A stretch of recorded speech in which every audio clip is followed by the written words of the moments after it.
क्या आप अपने इलाके में नीतीश कुमार से कह सकते हो कि यहाँ बैठ जाओ, जाने नहीं दूंगा? क्या यूपी के अंदर हम योगी से कह सकते हैं बैठ जाओ, हम उठने नहीं देंगे? क्या दिल्ली में आप केजरीवाल से कह सकते हैं बैठ, मैं उठने नहीं दूंगा? जिस बस्ती पर हमारा नियंत्रण हो, कंट्रोल हो, और उसी बस्ती में हमसे यह कहा जा रहा हो कि मैं उठने नहीं दूंगा, पहले मेरा कर्ज अदा करो, और आप बैठ जाते हैं। हज़रत अबू बकर से हज़रत उमर फारूक को गुस्सा आ रहा है, लेकिन आप कह रहे हैं नहीं, आए उमर तुम्हें कुछ नहीं बोलना है, मामला हमारा और इसका है, मैंने इससे कर्ज लिया है, ये मुझसे सख्ती कर रहा है, करने दो, लेकिन तुम बीच में नहीं बोलोगे। बैठ गए। इमाम बैहक़ी अपनी सुनन के अंदर नकल करते हैं कि ज़ोहर की अजान का वक्त होता है, आपने कहा यहूदी अजान की आवाज़ आ रही है, क्या मैं मस्जिद में नमाज पढ़ने जा सकता हूँ? उसने कहा बिल्कुल नहीं, पहले मेरा कर्ज दे दो, उसके बाद जहाँ जाना हो चले जाओ। असर की नमाज का वक्त आया, उसने नहीं जाने दिया। मगरिब की नमाज का वक्त आया, उसने नहीं जाने दिया। इशा की नमाज का वक्त हुआ, उसने नहीं जाने दिया। यहाँ तक कि रात के अंदर भी उसने नहीं जाने दिया। आपने पूरी रात उसी जगह पर गुजारी, वो यहूदी भी वहीं मौजूद है। सुबह फजर की नमाज भी आपने वहीं पढ़ी। इमाम बैहक़ी ने अपनी सुनन के अंदर नकल किया हत्ता ततलुअ शम्स, यहाँ तक के सूरज तुलू हो गया। जब सूरज चमकने लगा तो वो यहूदी अल्लाह के नबी के पास खुद चल कर आता और बैठ जाता है और कहता हाती यदका उबायका अलल इस्लाम, हाय मुहम्मदुर रसूलुल्लाह सल्लल्लाहु अलैहि वसल्लम, मैंने कर्ज लेने के लिए ये सख्ती आपके ऊपर नहीं की थी, बल्कि मैं देखना चाहता था कि आपके अखलाक कैसे हैं। मैंने कल ही अपनी किताब पढ़ी तौरात, कल ही मैंने अपनी किताब देखी तौरात। उस किताब के अंदर, उस तौरात के अंदर मैंने आखिरी नबी का एक वस्फ देखा है, एक सिफत देखी है, एक विशेषता देखी है, खुसूसियत देखी है कि अंतिम ऋषि, आखिरी पैगंबर वो होगा जिसको गुस्सा दिलाया जाएगा तो वो गुस्से में नहीं आएगा, उसकी पेशानी पे शिकन नहीं पड़ेगी, उसके ऊपर सख्ती की जाएगी तो वो गुस्से में नहीं आएगा।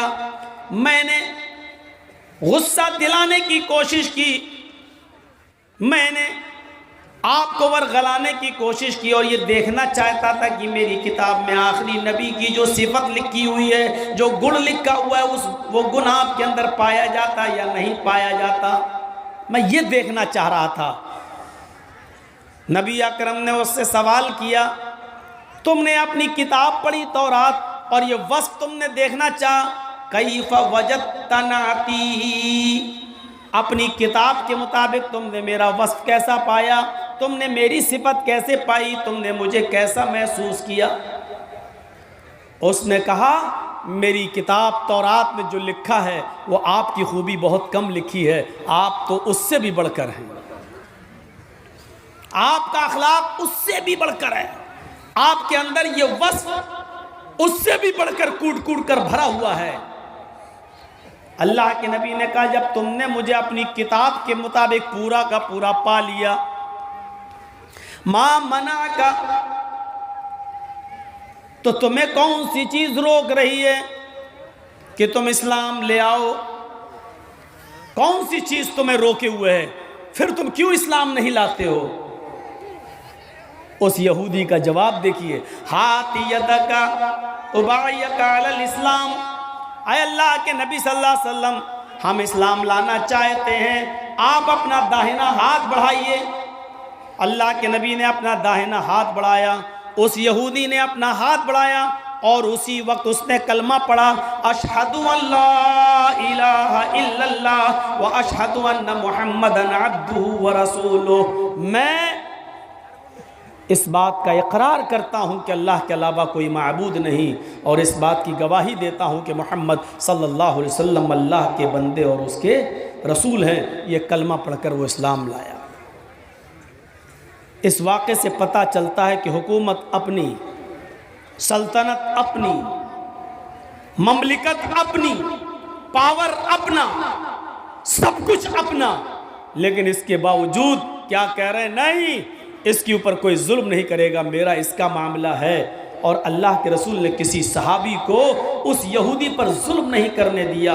उसने मुतालबा किया, आपने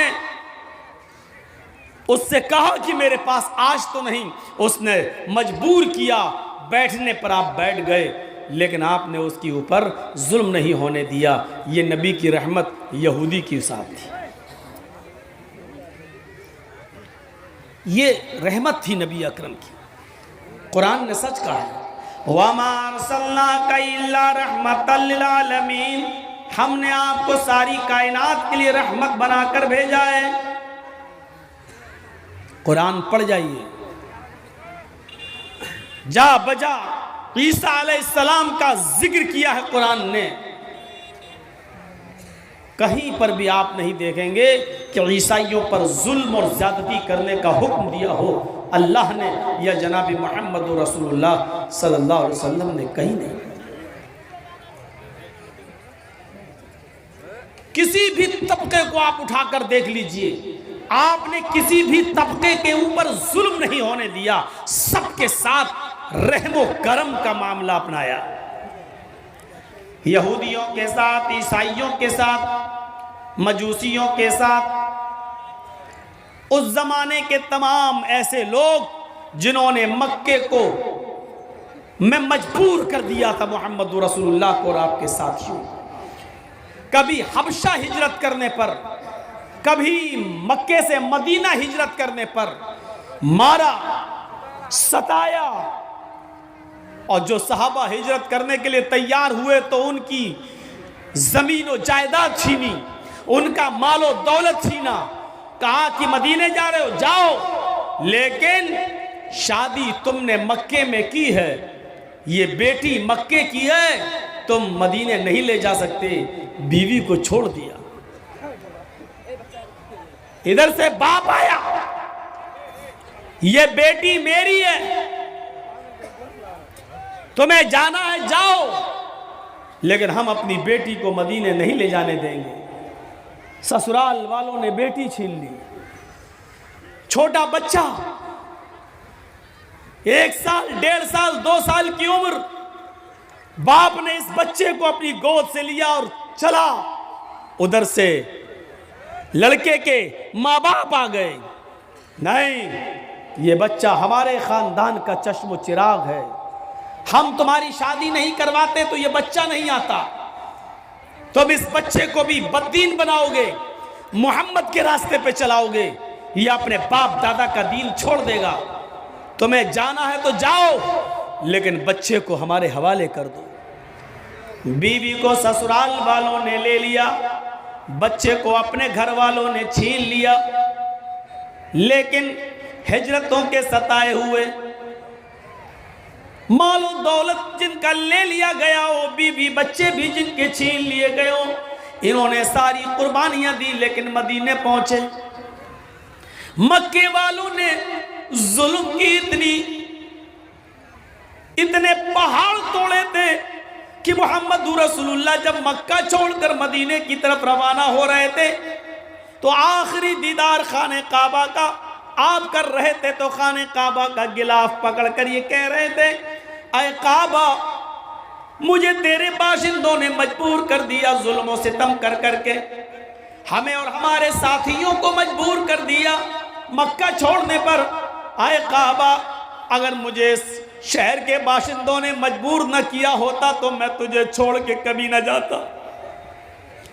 आपने उस काबे का आखिरी दीदार किया और आंखों में आंसू लेकर काबे को का दीदार करके वहां से निकल जाते हैं और मक्का छोड़कर मदीना की तरफ पहुंच जाते हैं। लेकिन एक दिन जब मक्का फतह होता है और उसकी बागडोर जनाब मोहम्मद रसूलुल्लाह के हाथ में आती है।